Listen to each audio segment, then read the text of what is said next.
You're taking that medication right now. Maybe you took it yesterday. Maybe you gave it to your mom last week. Maybe you sent it to your family group chat saying, "Take this, it's good for the pain." And while that medication eases the pain you feel on the outside, it's destroying your bones on the inside, silently, cell by cell, painlessly, without warning, without a trace, until the day the bone simply gives way.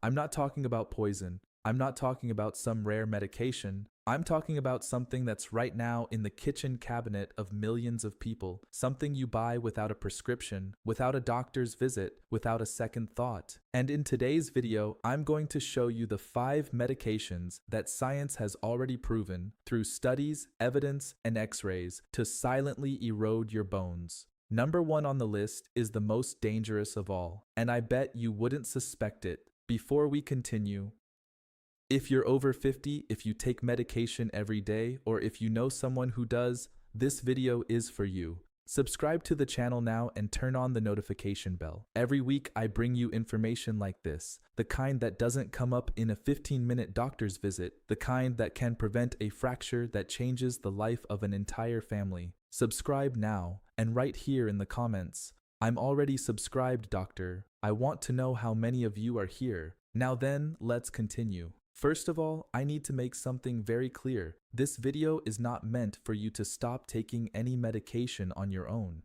If your doctor prescribed it, there was a serious reason. The goal here is awareness. It's so you arrive at your next appointment with the right question, with information. Because an informed patient is a patient who protects themselves. Before I start the list, I need to ask you something. Go to your medicine cabinet, or that little bag you keep on your nightstand. Bring them over here. As I mention each medication, look for it in your box. Don't just look at the name on the front. Look for the active ingredient, those small letters on the side or back of the package. That's the real name of the medication. Do you have them yet? Write here in the comments. I have my medications in front of me. And at the end of the video, tell me how many of the 5 you found. Let me paint a picture you won't forget. Imagine an old building, decades of history. On the outside, the facade is impeccable, painted, clean, solid. No one stops on the sidewalk and suspects a thing. But inside, the pillars are corroded. The structure has been slowly crumbling away, from moisture, from time, from lack of maintenance. One day, without warning, without a sound, the ceiling creaks and it gives way. That is exactly what happens to your bone. On the outside, you look normal. You walk, you work, you climb stairs, you carry weight. But on the inside, if the balance has been disrupted, the structure is giving way, silently, until the day it can no longer hold. And how does that balance work? Inside your bones, there are 2 teams working all the time, non-stop, 24 hours a day. The first team is the osteoblasts, the builders. They make new bone, deposit calcium, and build up the structure. They're the construction workers on the job site. The second team is the osteoclasts, the demolition crew. They remove old, worn-out bone to make room for the new. They're the controlled demolition team. When the 2 teams work in balance, your bone renews itself and stays strong. But when something disrupts that balance, when the demolition crew works faster than the builders can replace it, the building starts to become hollow inside. And the 5 medications I'm going to show you now each sabotage that balance in a different way. One sends the builders home. Another cuts off the supply of materials. The third poisons the mix. The fourth steals the cement from the site without you noticing. And number one does all 3 at the same time. Medication. 5. Corticosteroids. The triple threat. Check your medicine cabinet now. Active ingredients: prednisone, prednisolone, dexamethasone, deflazacort. Brand names you might recognize: Decadron, Medicortin. Corticosteroids are powerful. They save lives. They're used to treat rheumatoid arthritis, lupus, asthma, and severe intestinal diseases. When they're necessary, they're essential. But what they do to bone is a 3-pronged attack. First, they directly inhibit osteoblasts. They send the builders home. Second, they reduce calcium absorption in the intestine. You eat cheese, drink milk, take supplements. And the calcium doesn't get absorbed properly. It passes through the body without reaching the bone. Third, they increase calcium loss through the kidneys. Your body excretes calcium in your urine every day. Studies published in Arthritis and Rheumatology show that bone density loss can begin in as little as 3 to 6 months of continuous use. Not years, months. If you found a corticosteroid in your medicine cabinet, don't stop taking it on your own. The tapering process must be done with your doctor, but at your next appointment, ask, "Doctor, are you monitoring my bones? Do I need a bone density test?" Medication 4, proton pump inhibitors, the silent thief. Look in your medicine cabinet. Omeprazole, pantoprazole, esomeprazole, lansoprazole, you know them well. The little purple box, the blue one, the white one. These are the medications for heartburn, acid reflux, and gastritis, one of the best-selling drug classes in the world. Millions take them every day, believing they are completely harmless. It's just to protect the stomach, doctor. But here's the problem. Your stomach needs acid to dissolve the calcium salts in food. Without acid, calcium passes through the intestine without being absorbed. It's like trying to build a wall without cement. The bricks are there, the material is available, but without the element that binds everything together, nothing holds up. A study showed that long-term use of these medications alters blood levels of calcium and vitamin D, exactly what leads to progressive bone loss. If you've been taking omeprazole or any other medication in that class for more than a year without a medical re-evaluation, here's your mission. At your next appointment, ask, "Is this medication still necessary? Can we check my calcium and vitamin D levels?" Wait a minute. Did you already know that omeprazole could affect your bones? Write here in the comments, "I didn't know," or "I already knew." I'm curious to know how many people were never informed of this by their doctor. Write it down now while you keep watching the video. Medication 3. Diuretics.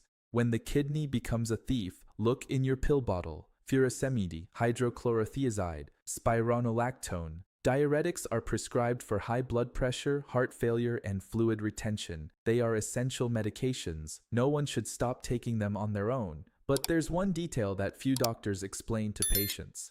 Furosemide, the loop diuretic, increases calcium excretion through the kidneys. As your body eliminates excess fluid, the calcium that should be in your bones is lost along with it. Imagine a bucket with a hole in the bottom. You keep filling it, but it never reaches the ideal level. Here's an important point. Thiazide diuretics, such as hydrochlorothiazide, have the opposite effect. They retain calcium. That's why, for patients with osteoporosis, the type of diuretic makes a huge difference. If you're taking furosemide, ask your doctor, "Are we monitoring my calcium levels regularly?" Medication 2. Aluminum-based antacids, the invisible sequestrator. This one surprises most people, because many people don't even know they're taking it. Look in your medicine cabinet or on your bathroom shelf. Aluminum hydroxide, brand names, Mylanta, Pepsamar, some Malox, that white liquid or chewable tablet. "Oh, doctor, that's not a medicine. It's just the antacid I take after meals." That very idea is what creates the problem. The aluminum in these antacids binds to phosphorus in the intestine and prevents its absorption.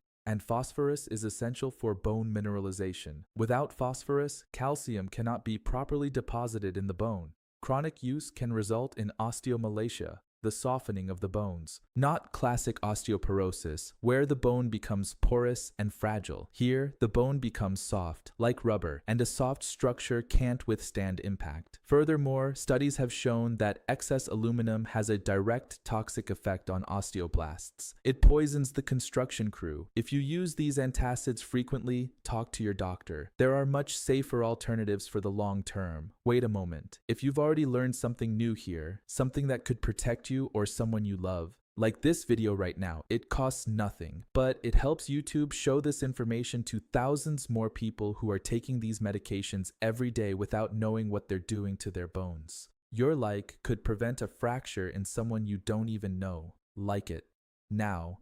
And if you have a family member who takes any of these medications, share this video in your family group right now. Don't put it off until later. But now we come to number 1, and this one is different from everything I've mentioned so far, because the other 4 are, in some way, under medical supervision. Someone prescribed them, someone is monitoring them. Number 1, You buy it over the counter. You share it with your neighbor. You send it to your family group. You take it before going out to a party to cope with knee pain. You take it in the morning, in the afternoon, at night, believing you're taking care of yourself. But before I reveal it, I need to tell you the story of Don Ernesto, 71 years old, retired, an active, strong man who didn't like going to the doctor, a fisherman on the weekends, a domino player, the kind who says, "A little pain won't stop me." Every day before leaving the house, he took a tablet, an anti-inflammatory, for the knee pain. "I've been taking it for years, doctor. It helps me a lot." Until the day he went to get his bike out of the garage. A simple movement. One of those you do 1,000 times. And he heard a crack. In the ER, the X-ray showed a fracture. Not from trauma, not from a fall. The bone simply gave way. From the inside. When he came to my office, he brought a list of 6 medications. Blood pressure, cholesterol, blood sugar. And in the middle of the list, almost hidden, that anti-inflammatory.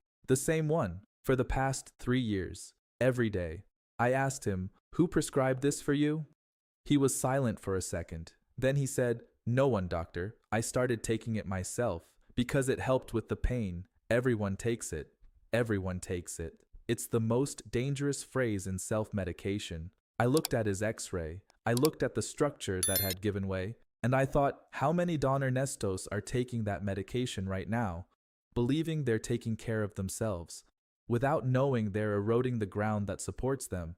That fracture wasn't bad luck. It wasn't age. It wasn't fate. It was the silent consequence of something no one had explained to him. Medication number 1.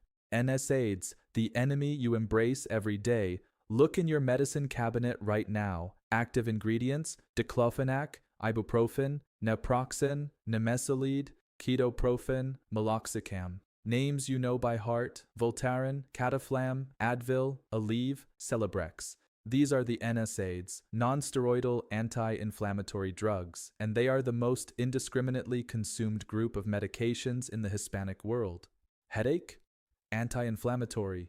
Knee pain? Anti-inflammatory. Back pain? Anti-inflammatory. Going to a party and know your knee is going to hurt? Take one before you go out. I get it. The pain is real. The relief is real.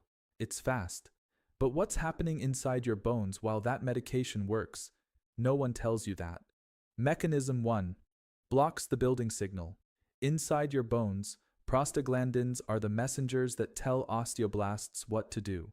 They regulate the formation of new bone. NSAIDs block COX2, the enzyme that produces prostaglandins. That's the mechanism that relieves pain. It works. But at the same time, it disrupts the balance in your bones. Without enough prostaglandins, osteoblasts lose the signal. They build less. Demolition, which doesn't stop, begins to gain the upper hand. Mechanism 2. Compromises bone circulation. Bone is not an inert rock. It is supplied with blood. It has blood vessels inside, and that blood flow is essential for the builders to receive the materials they need: calcium, phosphorus, collagen. NSAIDs, especially with prolonged use, affect bone microcirculation. They reduce blood flow in the small arteries that nourish bone tissue. It's like cutting off the cement supply to a construction site. The builders are there, but without materials, they can't build. Mechanism 3. They sabotage healing. This is the one that concerns me the most. When a bone fractures, including a microfracture you don't even feel, the body initiates a healing process. Prostaglandins are essential to this process. They recruit repair cells, activate osteoblasts, and coordinate reconstruction. Studies published in the Journal of Bone and Joint Surgery showed that using NSAIDs after a fracture can significantly delay bone healing. In some cases, it can cause what we call pseudoarthrosis, when the bone simply doesn't heal. It remains loose inside, within a shell of bone. Think about it carefully. You take the anti-inflammatory for the pain that microfracture caused, but that same medication is preventing the bone from healing. It's like trying to put out a fire with gasoline. The final fact: chronic use of NSAIDs for more than 3 consecutive months is associated with a measurable reduction in bone mineral density, especially in postmenopausal women and men over 65. And who is the typical user? Exactly that person. The person with chronic pain, with arthritis, osteoarthritis, back pain, who takes a pill every day because it's harmless, because it's over the counter. Keep this number in mind: 50% of older adults who suffer a hip fracture never walk normally again. Up to 20% die within the first year after the fracture. Don Ernesto wasn't taking poison. He was taking a common medication that relieved pain, but inside, silently, his bones were breaking down. Now look at your medicine cabinet. Tell me, how many of the 5 did you find? Step 1. The audit. Identify if you're taking any of the 5. Write it down on paper. Bring it to your appointment. Don't rely on memory. Bring the box or the package insert. Step 2. The right question. At your next appointment, look at your doctor and ask, "Doctor, could this medication be affecting my bones? Do I need to get checked?" That question can change everything. Step 3. The tests. Ask for a bone density scan, especially if you're over 60, and ask for blood tests, calcium, magnesium, vitamin D, phosphorus. Those numbers tell you what's going on inside. Step 4. The alternative. For those who use anti-inflammatories for chronic pain, there are other options. Physical therapy, muscle strengthening exercises, injections, pain relievers that don't affect the bone. Talk to your doctor. There's a better way. Don Ernesto went back to fishing after months of rehabilitation, physical therapy, and hard work. But those were months he didn't need to have wasted if someone had connected the dots sooner. You don't need to wait for a fracture to understand. The information you have now is something Don Ernesto didn't have. Write here in the comments, how many of the 5 medications did you find in your medicine cabinet? Write the number, and if you want, tell me which ones you found. I read all the comments, every single one. And also, tell me, from which country or city are you watching us? I love hearing where our community comes from. If you have a family member or friend who takes anti-inflammatories every day, without a prescription, without monitoring, share this video right now. Don't put it off. Do it while the video is open. A hip fracture after age 70 can change that person's life forever. Your action right now can prevent that. And if this video opened your eyes, if you learned something you didn't know, if you're going to change something in your routine or in the routine of someone you love, give it a like now. That like helps YouTube get this video to more people who are taking these medications in silence, without information, without protection. One like from you, one fracture prevented. And if you haven't subscribed yet, now is the time. Next week, I'll be sharing a video about foods that rebuild bone density after age 60. Affordable, accessible foods that most people aren't eating. Subscribe and turn on notifications. You won't want to miss it. Take care of your bones. Take care of your heart. See you in the next video.